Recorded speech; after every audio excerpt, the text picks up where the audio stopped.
క్రీస్తు విజయం అనే మన ఈ ఛానల్కి స్వాగతం, సుస్వాగతం.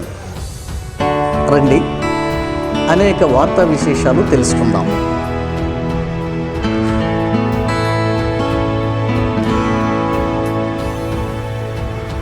అంత మాత్రమే కాదండి, ఆధ్యాత్మికమైనటువంటి మంచి సుబోధనలు, చక్కటి సాక్ష్యాలు, మీ జీవితాలను ప్రభావితం చేసి రక్షించేటువంటి రక్షణ సువార్త, మంచి వర్తమానాలు ఈ ఛానల్ ద్వారా మీకు అందిస్తున్నాం.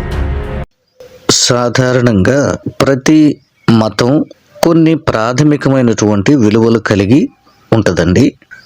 హిందుత్వం కావచ్చు, జైనిజం కావచ్చు, సిక్కిజం కావచ్చు, బుద్ధిజం కావచ్చు, అంబేద్కరిజం కావచ్చు, ఇస్లాం కావచ్చు, క్రిస్టియానిటీ కావచ్చు. సాధారణంగా ఈ లోకంలో ఉండే ప్రతి మతం ఏ దేశంలో ఉన్నా కొన్ని ప్రాథమికమైనటువంటి మంచి విలువలు కలిగి మనిషిని మంచి మార్గంలో నడిపించడానికి ఆ గ్రంథంలో చక్కటి విషయాలు ప్రస్తావించబడతాయి. సహజంగా దీన్ని మనం పూర్తిగా కొట్టేయలేము.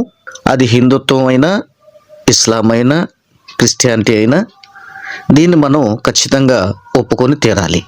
సత్యం ఎక్కడుంది, నిజమైన దేవుడు ఎవరు, ఎక్కడున్నాడు అన్న విషయాలను మనం ప్రక్కన పెడితే ఇస్లాంలో కానీ, సిక్కిజంలో కానీ, హిందుత్వంలో కానీ, బుద్ధిజంలో కానీ ఖచ్చితంగా ఒక ప్రాథమికమైనటువంటి మంచి విలువలు బోధించబడ్డాయి. ఇది ఎవరూ కాదనలేం, ప్రతి ఒక్కరూ అంగీకరించి తీరాలి. అయితే భారతదేశంలో కొద్ది సంవత్సరాలుగా క్రమక్రమంగా సాధారణ పౌరులు అనండి, లేదా బాబాలు, పూజారులు, మఠాధిపతులు, ఇంకా చెప్పాలంటే పీఠాధిపతులు అయినా సరే, ఇలాంటి వారిలో కూడా అడపాదడప అక్కడక్కడ హిందుత్వ విలువలు, ఆ ప్రాథమికమైనటువంటి నీతి సూత్రాలను గాలికి వదిలేసి దిగజారుడుతనంగా దిగజారిపోయి మాట్లాడుతున్న స్వామీజీలను, పూజారులను మతోన్మాద శక్తులుగా కొంతమంది మారి మాట్లాడేటువంటి ఆ విధానం చూస్తే అయ్యో పాపం, హిందుత్వాన్ని ఈ రీతిగా బజార్కి చేస్తున్నారే, హిందుత్వానికి ఉన్న విలువలను పోగొట్టేస్తున్నారే అని మనకి కూడా కాస్తంత బాధ అనిపిస్తుందండి. కాస్త నా గొంతులో ఇబ్బంది ఉందండి, అర్థం చేసుకోండి. మీకు ఇబ్బందిగా ఉంటే క్షమించండి. గోవాలో ఒక ఈవెంట్ ఏర్పాటు చేశాడు ఒక ప్రబుద్ధుడు. ఇతగాన్ని ఏమనాలో నాకైతే అర్థం కావట్లేదండి. ఎందుకనంటే ఒక సాధారణమైన వ్యక్తి అయితే ఏమోలే పోని అనుకోవచ్చు, కానీ ఒక స్వామీజీ, ప్రజల చేత పూజలు అందుకునేటువంటి ఒక స్వామీజీ, ఒక సంస్థ భగవాన్ శ్రీ రజనీష్ అనేటువంటి ఈ ఫౌండేషన్కు సంబంధించి ఓషో లుడియానా ధ్యాన సంఘం వ్యవస్థాపకుడు స్వామి ధ్యాన్ సుమిత్ అనేటువంటి ఆయన ఒక ఈవెంట్ గోవాలో ఏర్పాటు చేశాడు. అదే టైటిల్ చూశారు కదండి, కామసూత్రం మరియు క్రిస్మస్ సెలబ్రేషన్స్ అని. అది ఏంటండి ఇది? ఈ భగవాన్లు, ఈ భగవాన్ దాసులు, ఈ పూజారులు, పూజలు అందుకునేటువంటి వారు ఏంటి దిగజారుతనం ఏంటి? ఈ టైటిల్స్ ఏంటి? ఎవరిని మోసం చేస్తున్నారు? ఎందుకు ఇలాంటి టైటిల్స్ పెడుతున్నారు? దేశాన్ని ఇటువైపు నడిపిస్తున్నారు? ఎందుకు క్రైస్తవ్యం మీద ఇలా విషం కక్కుతున్నారు వీళ్ళు? నాకేం అర్థం కావట్లేదండి. నిజంగా ఇది ఎంత నీచంగా ఉందండి. కామసూత్ర క్రిస్మస్ ఏమండి, మీరెవరు బాధపడకండి. హిందూ సోదరులు నా వీడియో చూస్తారు, నాకు తెలుసు. కామసూత్ర దసరా పండుగ, కామసూత్ర గణేష్ నిమజ్జనం, కామసూత్ర దీపావళి పండుగ అన్న టైటిల్ వినపడింది అనుకోండి, హిందూ సోదరులకి కడుపులో ఎంత బాధేస్తుంది, ఎంత మంట మండుతుంది. ఆ టైటిల్ పెట్టిన వాడు కనబడితే కొట్టి చంపాలి అన్నంత కోపం వస్తుంది. మరి అట్లాగే మరి క్రైస్తవ్యం అంటే ఏంటి? మరి ఎందుకు ఇంత చులకనగా చూస్తున్నారు? అంటే క్రైస్తవులు చేతగాని వాళ్ళు, ఏమీ చేయలేరు, ఏదో 2% ఉన్నారు, మైనార్టీలు వీళ్ళు అనుకుంటున్నారా? ఏమంటే మీకు తెలియాల్సింది ఏంటంటే మైనార్టీలో క్రైస్తవ్యం లేదు. ఒకవేళ ఎస్సీలు, బీసీలుగా గుర్తించబడ్డవారు, లేకపోతే ముస్లిమ్స్ మైనార్టీలుగా మీకు కంటికి కనపడుతున్నా, నిజం చెప్పాలంటే చాప కింద నీరులాగా క్రైస్తవ్యం అన్నది చాలా పెద్ద ఎత్తులో ఉంది. దీన్ని మర్చిపోకండి. అన్ని కులాలలో క్రైస్తవులు ఉన్నారు. వాళ్ళు పర్టికులర్గా బీసీసీ అన్న కేటగిరీలోకి రాలేదు. భారతదేశంలో నాకు తెలిసి కనీసం 50% క్రీస్తును ప్రేమించి ఆరాధించే వాళ్ళే. భారతదేశంలో ఆల్మోస్ట్ సగభాగం క్రీస్తును ప్రేమించి ఆరాధించే వాళ్ళే. ఇంకా కొంతమంది క్రైస్తవులు కాకపోయినా, చర్చిలకు వెళ్ళకపోయినా యేసుక్రీస్తు ప్రేమ, త్యాగం, ఆయన పట్ల నమ్మకం, గౌరవం, భావన చాలామందికి ఉంటుంది. కనుక కొంతమంది మతోన్మాదులు ఈ రీతిగా దిగజారి క్రిస్మస్ ఈవెంట్, అది కూడా ఎప్పుడంటండి గోవాలో మరి రేపు క్రిస్మస్ పండుగ 25వ తారీఖు మొదలుకొని 28వ తారీఖు వరకు ఈవెంట్ గోవాలో ఏర్పాటు చేశారు. ఏమండోయ్, ఈ ఈవెంట్లో పాల్గొనాలంటే ఫీజు కట్టాలి. ఎంతో తెలుసా? 24,999 రూపాయలు.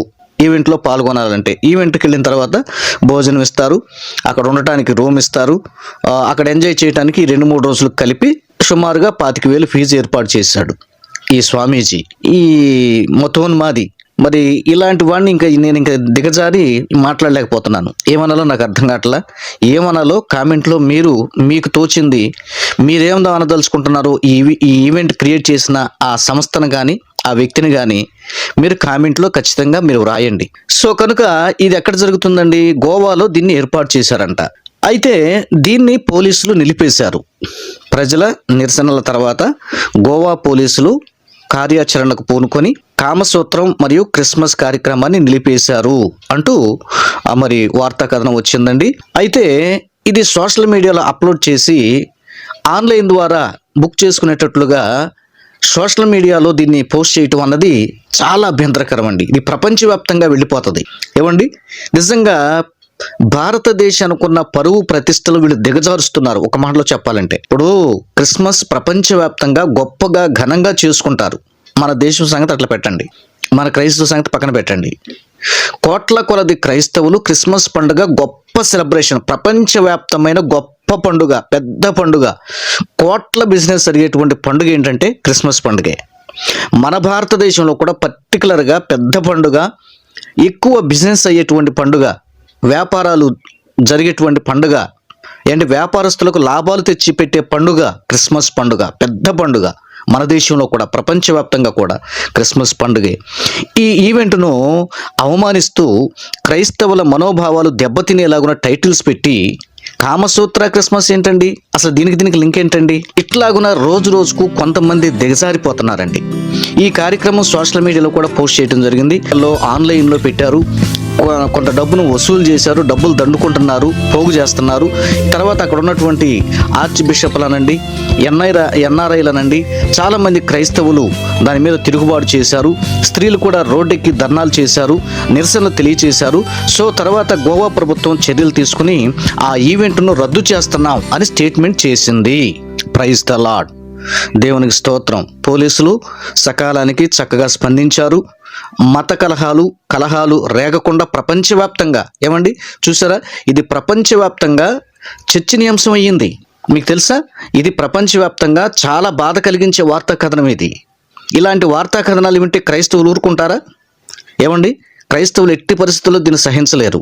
కనుక ఈ విషయాల్లో బీజేపీ ప్రభుత్వం సరి అయిన నిర్ణయాలు, సరి అయినటువంటి ఆచరణబద్ధమైనటువంటి నిర్ణయాలు తీసుకుంటే మంచిదని నా సలహా బీజేపీ ప్రభుత్వానికి. ఏదో కార్యక్రమం రద్దు చేయటం కాదండి, అసలు ఈ టైటిల్ పెట్టి దీన్ని ప్రొడ్యూస్ చేసినటువంటి వాళ్ళు, దీన్ని నిర్వహణ చేస్తున్నటువంటి ఆ సంస్థను బ్యాన్ చేసేయాలి, వాళ్ళని అరెస్ట్ చేయాలి. అది పబ్లిక్కి తెలియాలి, ప్రపంచ దేశాలకు మరలా అందరికీ తెలియాలి. ఇలా చేయాలని క్రిస్టియన్ రైట్స్ ఆర్గనైజేషన్ నుండి నేను డిమాండ్ చేస్తున్నాను. ఇది చాలా తప్పు. హిందువులారా, మీరు కూడా గుండెల మీద చేసుకొని చెప్పండి, ఇలా టైటిల్స్ పెట్టొచ్చా, ఇలా రెచ్చగొట్టొచ్చా, ఇలా క్రైస్తవ్యాన్ని బజారుకేడ్చొచ్చా, ఇలా క్రైస్తవ్యాన్ని తగ్గించి మాట్లాడొచ్చా? అదే హైందవ్యానికి ఆపాదించి క్రైస్తవులు మాట్లాడితే మీ రియాక్షన్ ఎలా ఉంటుంది? మీరే ఆలోచించి గుండెల మీద చేసుకొని దీని విషయంలో హైందవులు కూడా ఖండించాలి. ముక్త కంఠంతో, ఏకకంఠంతో మనం అందరం కలిసి ఖండించాలి. ముస్లింలు కానీ, క్రిస్టియన్స్ కానీ, హిందువులు కానీ ఇలాంటి తప్పుడు వార్తా కథనాలు మనం ఖండించి తీరాలి. ఒకవేళ క్రైస్తవులు ఇలా పాల్పడ్డా ముస్లిమ్స్ ఇలా పాల్పడ్డా, ఇలాంటి పిచ్చి పిచ్చి టైటిల్స్ ఎవరు పెట్టినా వాటిని ముక్త కంఠంతో భారతీయులుగా మనమందరం అన్నదమ్ములా కలిసి ఇట్లాంటి వాటిని మనం ఖండించి తీరాలి. అసలు ఎక్కడ ఏంటి అన్న వివరాలు మీకు చదివి వినిపిస్తా, వినండి. చెప్పాను కదండి, గోవాలో tales of Kamasutra and Christmas celebrations అనే 4 రోజుల కార్యక్రమానికి సంబంధించిన ప్రకటన చాలా మందిలో ఆగ్రహాన్ని రేకెత్తించింది. నేను మీకు చదివి వినిపిస్తున్నానండి.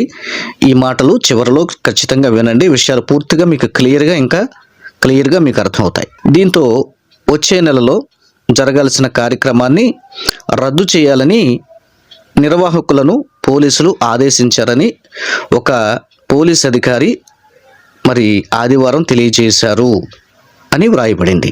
డిసెంబర్ 25 నుండి 28 వరకు, ఓకే, అంటే ఈ సంవత్సరంలో డిసెంబర్ 25 నుండి 28 వరకు కోస్టా రాష్ట్రంలో జరగనున్న ఈ కార్యక్రమానికి స్థానిక స్వచ్ఛంద సంస్థ అభ్యంతరం వ్యక్తం చేయడంతో పోలీసులు ఈ విషయాన్ని గుర్తించారు. అంటే కంప్లైంట్ ఇవ్వటం జరిగింది, పోలీసుల దృష్టికి తీసుకెళ్ళటం జరిగింది, నిరసనలు తెలియజేశారు. కనుక పోలీసులు వెంటనే దీని మీద దృష్టి సారించారు. ఆదివారం ఎక్స్లో జరిగిన కార్యక్రమానికి సంబంధించిన పోస్టర్ను పోలీసులు షేర్ చేశారు. ఈ విషయాన్ని తాము గమనించామని మరియు కార్యక్రమాన్ని కొనసాగించవద్దని నిర్వాహకులకు మేము ఆదేశించామని పోలీసులు చెప్పడం గమనార్హం. రైట్, బాగుంది. సోషల్ మీడియా నుండి ప్రకటనలను తొలగించాలని నిర్వాహకులను కూడా ఆదేశించాము అని పోలీసులు తమ పోస్టులో పేర్కొన్నారు. చాలా సంతోషం. అంత మాత్రమే కాదండి, వీళ్ళని అరెస్ట్ చేయాలి, ఇది మా డిమాండ్. సరే, వారి అధికార పరిధిలో రాబోయే కార్యక్రమాలపై నిఘా ఉంచాలని పోలీస్ స్టేషన్లను ఆదేశించినట్లు తెలిపారు. Tales of Kamasutra and Christmas celebrations అనే ఈ కార్యక్రమాన్ని భగవాన్ శ్రీ రజనీష్ ఫౌండేషన్ బ్యానర్ కింద సోషల్ మీడియాలో ప్రచారం చేశారు. పోస్టర్లో ఈవెంట్ జరిగిన ప్రదేశం పర్టికులర్గా లేకపోయినప్పటికీ దానిని నిర్వహించాలనుకున్నది భగవాన్ శ్రీ రజనీష్ ఫౌండేషన్కు చెందిన ఓషో లూడియానా ధ్యాన సంఘం వ్యవస్థాపకుడు స్వామి ధ్యాన్ సుమిత్ అని పేర్కొన్నారు. ఈ స్వామికి మైండ్ ఉందా? మైండ్ పోయిందా? అసలు ఇతను స్వామియేనా? ఇతనికి అసలు కనీసం హిందూ విలువలైనా తెలుసా? హైందవ మతంలో ఉన్న విలువలకైనా ఇతను కట్టుబడి ఉంటాడా? పరాయి మతాన్ని దూషించమని హిందూ గ్రంథాలు ఏ గ్రంథంలో రాసి ఉందండి? ఎక్కడుందండి? పరాయి మతాన్ని దూషించండి, ద్వేషించండి, అవమానించండి, హీనపరచండి అని. గోవాకు చెందిన ఎన్జిఓ ARZ అనియాన్ రాహిత్ జిందగీ వ్యవస్థాపకుడు మరియు డైరెక్టర్ అరుణ్ పాండే ఈ కార్యక్రమంపై క్రైమ్ బ్రాంచ్లో అధికారికంగా ఫిర్యాదు చేసిన పోస్టును కూడా పోలీసులు ట్యాగ్ చేశారు. ఓ షో క్రిస్మస్ ధ్యానం పేరుతో గోవాను సెక్స్ డెస్టినేషన్గా ప్రచారం చేయడం నిజంగా దురదృష్టకరం. నేను గోవా క్రైమ్ బ్రాంచ్లో లిఖితపూర్వకంగా ఫిర్యాదు చేశాను. ప్రకటనదారులు మరియు నిర్వాహకులపై కఠిన చర్యలు తీసుకుంటారని ఆశిస్తున్నాను అని పాండే రాశారు. అంటే ఈ కంప్లైంట్ చేసిన ఆయనండి. ఉత్తర గోవాలోని సాంత్రా క్రజ్ స్థానిక కాంగ్రెస్ యూనిట్తో సహా మరికొన్ని సంస్థలు కూడా ఈ కార్యక్రమంపై అభ్యంతరాలు వ్యక్తం చేశాయి. కాంగ్రెస్ అభ్యంతరం వ్యక్తం చేస్తే మరి బీజేపీ ఏం చేస్తుందండి? బీజేపీ కళ్ళు లేవా, చెవులు లేవా, మాట్లాడలేదా? బీజేపీ ప్రభుత్వం ఇట్లాంటి వాటిని స్వాగతిస్తుందా? మరి బీజేపీ మాట్లాడాలి ఈ విషయం మీద. కాంగ్రెస్ మాట్లాడింది, ఖండించింది, తప్పని, మంచిది. మరి బీజేపీ ప్రభుత్వానికి ఏమైపోయింది? నోరు పడిపోయిందా? మోదీ గారు ఏమైపోయాడు? ఎక్కడున్నాడు? ఏంటి పనులు, ఈ పిచ్చి పనులు, ఈ పిచ్చి చేష్టలేంటి? మోదీ గారు వీటిని ఖండించండి సార్, నిజాయితీగా ఉండండి సార్, తోలుబొమ్మగా కీలుబొమ్మగా ఉండకండి సార్. మేము క్రిస్టియన్ రైట్స్ ఆర్గనైజేషన్ నుండి మీకు రెస్పెక్ట్ ఇస్తున్నాం, మీకు అప్పీల్ చేసుకుంటున్నాం, ఇట్లాంటి వాటిని ఖండించండి. చూశారు కదండి, ఇది విషయం అండి. టోటల్గా మీకు సారాంశం అర్థమైపోయింది కదా. మీ అభిప్రాయాలు ఖచ్చితంగా కామెంట్ రూపంలో తెలియచేయండి. Thank you, God bless you. మీ అందరికి కూడా ప్రభు పేరిట వందనాలు తెలియజేస్తున్నాను. Thank you to all.